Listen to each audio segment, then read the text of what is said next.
Congress party high command ఇప్పుడు YS షర్మిలారెడ్డికి భారీగా shock ఇవ్వబోతుందని, PCC ప్రెసిడెంట్గా షర్మిలారెడ్డిని పీకేసి కిల్లి కృపారాణిని పిసిసి ప్రెసిడెంట్గా ఎన్నుకోబోతున్నారు అనేటువంటి వార్తలు ఇప్పుడు సోషల్ మీడియాలో చక్కర్లు కొడుతున్న నేపథ్యంలో ఈ వార్తల్లో అసలు వాస్తవం ఉందా లేదా అనేది మనం పూర్తి స్థాయిలో విశ్లేషణ చేసుకుందాం. ప్రస్తుతం మనతో పాటు ఉన్నారు ప్రముఖ రాజకీయ విశ్లేషకులు, ప్రముఖ సీనియర్ జర్నలిస్ట్ డివిఎస్ గారు. సార్తో మాట్లాడదాం. సార్ నమస్తే. సార్ నమస్తే. కాంగ్రెస్ పార్టీ అధిష్టానం ఇప్పుడు వైఎస్ షర్మిలారెడ్డికి భారీ షాక్ ఇవ్వబోతున్నారని, పిసిసి ప్రెసిడెంట్ పదవిలో ఉన్నటువంటి వైఎస్ షర్మిలారెడ్డిని ఆ పదవి నుంచి పీకేసి కిల్లి కృపారానికి ఆ పదవి కట్టబెట్టబోతున్నారు ఇప్పుడు అంటూ కొన్ని వార్తలు సోషల్ మీడియాలో చక్కర్లు కొడుతున్నాయి. ఏంటి సార్ ఆ వార్తలను ఎలా చూడాలి మనం? జగన్తో రాహుల్ డీల్ కుదిరిందా? ఓకే, జగన్మోహన్ రెడ్డి ఆయన పార్టీని కాంగ్రెస్లో విలీనానికి ఇవాళ సిద్ధం చేశాడా? ఇప్పుడు ఇవాళ షర్మిలని మరి కాంగ్రెస్ అధ్యక్ష పదవి నుంచి తొలగించటం, లేదు ఇంకొకళ్ళని ఎవరినో ఒకళ్ళని ఆ పిసిసి ప్రెసిడెంట్గా నియమించటం, కిల్లి కృపారాణి. ఇప్పుడు ఈ వార్తలు ఇవన్నీ వింటుంటే ఆమె ఎవరో సుంకర పద్మశ్రీ ఆధ్వర్యంలో ఆల్రెడీ షర్మిలపై తిరుగుబాటు, ఆ పార్టీలో సుంకర వర్సెస్ షర్మిల నడిచింది. మనం చూసాం కొన్నేళ్లుగా, కొన్ని రోజులుగా. ఈ మధ్య ఏదో సర్దుకున్నట్టున్నారు. అంటే పద్మశ్రీ మీద ఏమీ మరి చర్యలు తీసుకోలేదు. షర్మిలపై ఆమె ధ్వజమెత్తిన, మీ అన్నతో పంచాయితీ, అది మీ కుటుంబ పంచాయితీ, దానికి పార్టీకి ఏం సంబంధం లేదు, ఇంకేదో కొన్ని అవినీతి ఆరోపణలు, వసూళ్లు, వీటిపైన ఆమె మాట్లాడినా కూడా పద్మశ్రీ పైన క్రమశిక్షణ చర్యలేం చేపట్టలేదు. షర్మిల కూడా సర్దుకుంది, దాని మీద ఏం పట్టుపట్టలేదు. అసలు ఇవాళ కాంగ్రెస్ పార్టీ ఏం కోరుకుంటాం? ఆంధ్రప్రదేశ్లో రాహుల్ గాంధీ ఏం కోరుకుంటున్నాడు? తన పార్టీ బలోపేతం అవ్వాలనా, లేదు మరింత వీక్ కావాలనా? ఇప్పుడు కృపారాణి ఏంటి ఆమె యొక్క రాజకీయ జీవితం? కిల్లి రామ్మోహన్ రావు లేకపోతే కిల్లి కృపారాణి అటు శ్రీకాకుళం జిల్లాలో మనం చూసాం. రామ్మోహన్ రావు గతంలో ఎంపీగా చేసి గెలిచాడు, ఎంపీగా పనిచేశాడు. కృపారాణి అసలు కేంద్ర మాజీ మంత్రిగా కూడా పనిచేశారు. డాక్టర్లే. కృపారాణి అంటే ఒకసారి ఓడిపోయింది 2019లో, 2014లో జైంట్, 2004లో ఓడిపోయింది, 2009లో జైంట్ కిల్లర్గా మారింది, ఎర్రనాయుడినే ఓడించింది. అంటే వైఎస్ గాలిలో ఓడిపోయింది, పాదయాత్ర ఆ గాలిలో. కానీ 2009లో 35% మార్కులతో రాజశేఖర రెడ్డి గెలిచినప్పుడు ఆమె గెలిచింది. గమ్మత్తుగా మీరు అన్నట్టు మన్మోహన్ క్యాబినెట్లో కేంద్ర సహాయ మంత్రిగా కూడా పనిచేశారు. అయితే మొన్న ఆమె తప్పటడుగులు సార్. ఏది కృపారాణి ఏం చేశారు? ఇప్పుడు ఆమె జీవితం మనం తీసుకుంటే రాజకీయంగా 2009, 2004తో ప్రారంభమైతే ఎన్నాళ్ళు? 20 ఏళ్ల రాజకీయం. 20 ఏళ్ల రాజకీయంలో 15 ఏళ్ళు కాంగ్రెస్లో, 5 ఏళ్ళు ఏం చేసింది? మళ్ళీ వైసీపీలో చేరింది. జగన్మోహన్ రెడ్డి 2019 టికెట్ ఇస్తాడని ఆశ పెట్టుకుంది, 2024 టికెట్ ఇస్తాడని ఆశ పెట్టుకుంది. ఏది నడవల, 2 వర్కౌట్ కాలేదు. అంటే ఇప్పుడు ఈ పరిస్థితుల్లో మరి ఆమె మళ్ళా కాంగ్రెస్లో చేరి ఎన్నాళ్ళయింది? సంవత్సరం కాలేదు. కాంగ్రెస్ పార్టీలో ఆమె చేరి 1 ఇయర్ కూడా ఇంకా కాని పరిస్థితుల్లో మరి ఏకంగా పిసిసి ప్రెసిడెంట్షిప్ ఇస్తారా? మొన్న ఎన్నికల్లో కంటెస్ట్ చేసింది సార్. టెక్కల్ అసెంబ్లీకి ఆమె పోటీ చేస్తే ఎన్ని ఓట్లు వచ్చాయి? 2700 ఏమో వచ్చాయి. అంటే 2700 ఓట్లు వచ్చినటువంటి కిల్లి కృపారానికి ఇప్పుడు ఆంధ్రప్రదేశ్ పిసిసి ప్రెసిడెంట్ పదవిని ఇప్పుడు అసలు కాంగ్రెస్ పార్టీ అధిష్టానం ఇచ్చేటువంటి పరిస్థితి ఉందా అంటే ఏం చెప్తారు? అంటే మరి అక్కడ షర్మిలకి మరి ఎన్ని ఓట్లు వచ్చాయి? ఇప్పుడు షర్మిల యాక్చువల్గా ఏంటి, మొన్న కడప ఎంపీకి పోటీ చేసినప్పుడు ఆమెకి ఎన్ని ఓట్లు వచ్చాయి? ప్రజల యొక్క ఆదరణ విషయంలో లేకపోతే క్రౌడ్ పుల్లింగ్లో కానీ నీకు ఏ విధంగా సరిపోరు. షర్మిల అంటే రాజశేఖర రెడ్డి కూతురుగా ఆమెకున్న ఇమేజ్, ఆమెకున్నటువంటి ఆ తండ్రి వారసత్వం, లేదు జగన్మోహన్ రెడ్డి మీద ఆమె చేస్తున్నటువంటి విమర్శలు.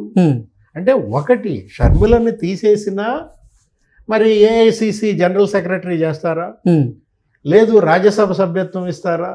కర్ణాటక నుంచి మరి ఆమెను కూడా ఏదో ఒకటి సర్దుబాటు చేయాలి కదా. అసలు జగన్మోహన్ రెడ్డికి నిజంగానే రాహుల్తో డీల్ కుదిరిందా? ఏది గతంలో మనం వార్తలు కూడా విన్నాం, చదివాం. షర్మిలని మీరు గనక తొలగించినట్లయితే నేను ఇండియా కూటమి వైపు వస్తానని ఆయన ఏదో వర్తమానం పంపాడన్నారు. అందులో భాగంగానే ఈ మార్పుగా చూడాలా? లేదు బీసీ అనే ఆ ట్యాగ్ లైన్ తీసుకుందామనా, అన్ని పార్టీలు బీసీలను అధ్యక్షులుగా పెడుతున్నారు కాబట్టి మరి కాంగ్రెస్ పార్టీ ఆంధ్రప్రదేశ్లో బీసీ అధ్యక్షురాలుగా కృపారాణిని పెట్టుకుందామనా. ఒకటి కిల్లి రామ్మోహన్ రావు అతను కంటే చేశాడు ఆ మధ్య అసెంబ్లీకి. ఆయనకి ఎన్ని ఓట్లు వచ్చాయి? 1600 ఏమో వచ్చాయి. ఎక్కడ 1600, ఎక్కడ 2700? అంటే వీళ్ళకి వ్యక్తిగతంగా ఉన్న ఆదరణ ఆ స్థాయి. వీళ్ళు పార్టీకి ఎంత మేర ఉపయోగపడతారు, పార్టీ జెండా ఎంత మోస్తారు, ఇవాళ ఆలోచించుకోవాల్సిన బాధ్యత కాంగ్రెస్ హైకమాండ్ పైన ఉందన్నమాట. కాకపోతే ఒకటి, జగనే మా పార్టీలోకి వస్తే ఇంకా షర్మిల ఎందుకు, కృపారాణి ఎందుకు అనుకుంటున్నారా?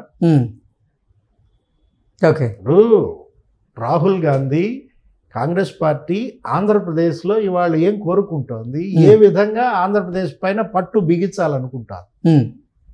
జగన్ మళ్ళీ నమ్ముద్దా? ఓకే, జగన్మోహన్ రెడ్డి 2 పడవల మీద కాళ్ళేస్తాడు.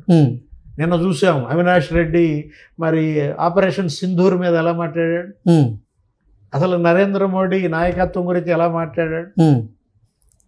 ఇప్పుడు బీజేపీ పైన ధ్వజమెత్తడానికి జగన్మోహన్ రెడ్డి సిద్ధంగా లేడు. ఆయన కేసులు లేకపోతే అరెస్టులు ఇలాంటి భయంతో, ఒకవేళ మీరు అన్నట్టుగా ఏది సిట్ లిక్కర్ స్కామ్లో జగన్మోహన్ రెడ్డి అరెస్ట్ అయ్యాడు అనుకో, జైలుకి వెళ్ళాడు అనుకో, అప్పుడు అనూహ్య పరిణామాలు ఉంటాయి. అప్పుడన్నా జగన్మోహన్ రెడ్డి బీజేపీ పైన మరి గంట కొడతాడా, ధ్వజమెత్తగలడా? ఇప్పుడు ఇన్నేళ్ల రాజకీయంలో ఏనాడు అతను బీజేపీని ఒక మాట అనలా. ఎందుకంటే భయం, కేసుల భయం. అటు అవినాష్ రెడ్డి ఆయన కేసుల్లో అరెస్ట్ అవుతాడని ఒక భయం, ఈయన పైన భయం, బెయిల్ రద్దు అయిద్దనా. ఇప్పుడు భయంతో పార్టీ ఎన్నాళ్ళు నడుపుతాడు, అందుకని విలీనం చేసేస్తూ పోవాలా అంటే ఫ్యాన్ గుర్తు లేచిపోద్దా? ఓకే, హస్తం గుర్తు మీద జగన్మోహన్ రెడ్డి ఆయన అభ్యర్థులు పోటీ చేయాలా, పార్టీని నిలబెడతాడా, కాంగ్రెస్ లో కలిపేస్తాడా, దాన్ని బట్టి ఉంటుంది షర్మిల యొక్క పదవి ఉంటుందా ఊడుతుందా అనేది. అసలు ఇప్పుడు కిల్లి కృపారాణి తెర మీదకి వచ్చారు. ఆంధ్రప్రదేశ్ పిసిసి ప్రెసిడెంట్గా కిల్లి కృపారాణిని వాళ్ళు ఎంచుకోబోతున్నారు కాంగ్రెస్ పార్టీ అంటూ కొన్ని వార్తలు వస్తున్నాయి. ఆ వార్తలు రావడం వెనక ఎవరున్నారంటారు? అంటే తెరపైకి వచ్చారా, తెరపైకి తెచ్చారా? ఓకే, ఎవరు తెచ్చారు? ఇప్పుడు వస్తే అది వేరే విషయం, కానీ తెస్తే వచ్చే ప్రశ్న ఏంటి? మీరు అడిగిన ప్రశ్న అదే, ఎవరు తీసుకొచ్చారు కృపారాణి పేరు? అంటే పిల్లి కృపారాణి వెనక ఏ శక్తి ఉంది అంటే కిల్లి కృపారాణి ఇప్పుడు పద్మశ్రీ తీసుకొచ్చిందా ఆమె పేరు? ఎందుకంటే పద్మశ్రీ మరి ఆ పార్టీలో షర్మిల నాయకత్వంలో పనిచేయడానికి ఆమె చాలా ఇబ్బందులు పడుతున్నటువంటి పరిస్థితుల్లో పద్మశ్రీ కోసం కృపారాణి ఏమి మార్చే పరిస్థితి ఉండదు, పీఠం మీద కూర్చోబెట్టే పరిస్థితిలో ఉండదు. జగన్ కోసం కూర్చోబెడితే కూర్చోబెట్టచ్చు. ఓకే, ఇప్పుడు ఇవాళ పద్మశ్రీ అంటే ఈ వార్తల వెనక వైఎస్ జగన్మోహన్ రెడ్డి ఉన్నారంటారా? అదే కదా ఇవాళ మరి వార్తలు ఇంత బలంగా వెళ్తున్నాయంటే కృపారాణి మార్పులు చేర్పులు వీటన్నిటిపైన పద్మశ్రీకి అంత బలం ఉందని మనం అనుకోం. కాకపోతే ఒకటి, జగన్మోహన్ రెడ్డి మరి ఇంకోసారి చెలగాటం ఆడుతున్నాడా? ఓకే, ఏది జాతీయ పార్టీలతో ఆడితే మళ్ళీ జాతీయ పార్టీలు మింగేస్తాయి. అదేంటి అది? అవి తిమింగలాలు. కాంగ్రెస్ ఒక తిమింగలం అయితే దాన్నే మింగేసే తిమింగలం బీజేపీ అయిన పరిస్థితుల్లో బీజేపీతో ఆడుకోడు, అది ఖాయంగా మనకు తెలుసు. బీజేపీ జగన్తో ఆడుకుంటుంది కానీ జగన్ బీజేపీతో ఆడుకుంటాడు, ఆ పరిస్థితి లేదు. కాకపోతే కాంగ్రెస్తో మాత్రం ఆట జగన్మోహన్ రెడ్డికి అది చిల్లాట. అది మామూలుగా అనేక సందర్భాల్లో ఆడుకున్నాడు, ఇంకోసారి మళ్ళీ కాంగ్రెస్తో ఆడుకుంటున్నాడా? రాహుల్ మరి జగన్మోహన్ రెడ్డికి బంతిగా మారతాడా? ఇవాళ బంతి ఎవరు అనేది ఇప్పుడు తేల్చాల్సింది కాంగ్రెస్ అధిష్టానం. ఓకే, జగన్మోహన్ రెడ్డి